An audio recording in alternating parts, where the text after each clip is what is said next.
parce que loi bi dafa leer dafa ne ki ger ak ki ñu ger ñoom ñaar ñoo bokk atte. donc boo jàppee ki nga xam ne ñëw dañu ko tuumaal ne moom la ñu ger. ki ñu ger moom nekk ci mbedd mi di lambari ça veut dire que mais yow soxlawoo woon affaire yow du maanaam du affaire corruption bi moom moo la ci yitteel. mais dafa am koo soxla woon nga mbubboo affaire corruption ngir jàpp ko man loolu laa ko gisee. parce que kaawu Lat Diop kaawu Ismaïla Madior Fall mais day renseigner que ne Lat Diop la ñu soxla woon day renseigner que ne Ismaïla Madior Fall la ñu soxla woon. parce que il faut également à chaque fois ngay convoquer ay faits le premier ministre actuel premier ministre ay jamono campagne électorale dem ni Guédiawaye lu mu wax ci Lat Diop. lu mu wax ci Lat Diop. mu def menacé ko ne ko bu ñu dina il ira en prison. muy Farba muy Lat Diop. moom waxoon na ne ñoom ñaar dina leen tëj. il avait dit Lat Diop gis nañu fi mu mujjee tey jii Ismaïla Madior Fall également mooy kan. nekkoon na fi ministre de la justice. ñoom ñii fi nekk tey ci nguur gi jafe-jafe justice la ñu amoon. yàgg nañoo xarab justice. te ñoom ils avaient sonné ne que ne ils vont en tout cas def seen revanche par rapport ak ancien régime bi. Ismaïla Madior Fall bokk na ci kàngamu ancien régime bi. bu ko fàtte nekkul n'importe qui au Sénégal. donc aujourd'hui ñoom bu ñu ñëwee ci pouvoir bi ñu def li ñu def ñun en tout cas wàllum corruption ñun yoon man daal li ma xam mooy yoon nañ ko doxal.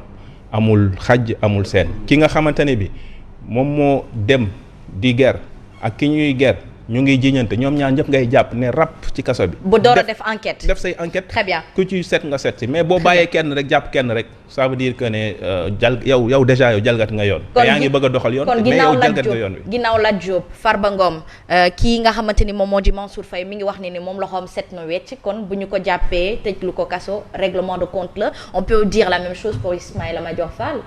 bon pour Mansour déjà que comme que keroog bi ñu déggee assemblée nationale dégg nañu li ñu koy toppee ñoom wax nañu moom waxoon na pour setal boppam il a donné des arguments am na ay jamono ñu ngi ko doon laaj ay pièces justificatives am na benn jamono mu génnee ko donc je pense que loolu na dem yoon mu teg justificatif yi mu am yoon si intime de conviction mu àtte. ku loxoom set yoon a koy xam. mais réew mi moom absolument mënuñoo bañ a occulter que ne moom règlement de compte dafay am. parce que am na ci ñoo xam ne moom c'est sûr et certain na leen a viser man loolu laa gis. ah oui vous pensez qu'il y a un règlement de compte mais. man sama conviction la reddition des comptes ñëpp a ko bëgg quand même. d'accord te ñi fi toogoon gérer moom la ñuy mën a topp pour mën a xam gestion. ndax baaxoon na wala baaxul. on est d'accord mais pour le cas Ismaïla Madior Fall pour le cas Lat Diop tant que jàppuñu keneen ki ñeneen ñi leen doon jëm man damay jàpp ne règlement de compte la ci ñaar ñoom. très bien Barthélémy Diaz justement et Khalifa Ababacar Sall divorce Simon Pierre Faye ils ont marqué c'est acté maintenant ñoom nee nañu il faut ku nekk dem yoonam. man je voyais venir personnellement je voyais venir surtout que bi Barthélémy nekkee ci ay jafe-jafe avec sa défenestration de l'hôtel de ville de Dakar moi je m'y attendais et à l'époque waxoon naa ko fii moi j'ai senti Barth trop seul dans ce combat pour quelqu'un qui a été à la pointe du combat politique que menait Khalifa Sall depuis bi mu nekkee bien avant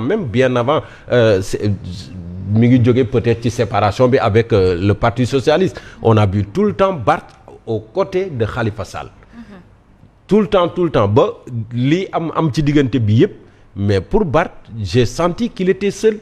Peut-être dans une moindre mesure, il n'avait que le soutien de quelques gens yoo xam ne comme Bougane Gueye Dany bi affaire bi amee mais ñi ci des moi je les ai pas trop sentis. Et puis d'ailleurs Barth quand même il a des ambitions. Et Khalifa Sall mi présidentiellement il est peut-être en fin de piste en fin de parcours donc Barth en tant que jeune de la nouvelle génération maase ak ñi nga xam ne ñoom ñoo yor nguur gi tey jii mais il se positionne pour la prochaine présidentielle et gis ngeen tekkaaram bu fan man je vous dis daje na ak moom temps ci benn manifestation religieuse ma bëgg ko jël mais il a préféré ne pas s'afficher parce que quand même da ngay toll fenn fi tu te fais un peu rare. gis nga bi mu génnee ci mairie bu Dakar ba léegi. Barth faisait rarement des sorties. C'est vrai que de temps en temps il s'affichait sur les réseaux sociaux parce qu'en matière de politique il faut toujours être présent mais il avait moins de paroles et maintenant ça va commencer et maa ngi koy junj sànq qui annonçait que la séparation est là une séparation que de qu'on qualifie d'une séparation amiable mais c'est Khalifa Sall en personne ça veut dire que Khalifa moom ci boppam quelque part xaw ma nag lan moo xew mais quelque part il reconnaît une certaine légitimité à Barth il lui voue quand même un certain respect politiquement man sama analyse mais n'empêche que l'heure de la séparation est là pour man il faut se séparer à l'amiable léegi nag lan lay doon comme conséquence pour notamment Khalifa Sall est-ce que Khalifa Sall va perdre du poids est-ce que Khalifa Sall va pouvoir continuer de prendre des initiatives pour rassembler l'opposition peut-être foofu le problème bi. alors li ci kanam raw li gët il est 7 heures passées de 50 minutes Mame Mbaye maa ngi lay jox lengay.